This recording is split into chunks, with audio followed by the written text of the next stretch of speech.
Pabili po. Nescafe. Hindi. Yung puro. Binibidyoan. Hindi kita binibidyoan. Ang Hindi dilim kasi. Kumanan ako. Oh, kumanang ka. Dumiretso ako. Oh, dumiretso ka. Tapos kumanan ako. Oh. Sabi kanan. Dito yung kanan, di ba? Oo. Oh, diretso, kanan. Oh. Mali mo pare. Bakit? Kasi kumanan ako eh. Oh, asa o share mo? Oh. Oh. Presensya ka ba? Oh, bakit? Ba't ako hiningan mo? Ba't wala kang helmet? Kung ayaw mo sa akin, ayaw ko din sa'yo. Pistik! Hindi po ba kita, mama?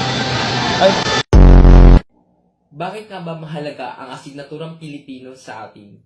Una, ang wika... nga nila pag timplag kape, guys. Ay, lisod-lisod yung kagalingon. Paano bang mabibiling itong kalamansi nito para gawin sa usawan? Eh, napakatamis. Ang lasa eh. Akala mo ka kumakain ng kiyat-kiyat. Ito mo nga, oh. Ay, napakatamis. Paano?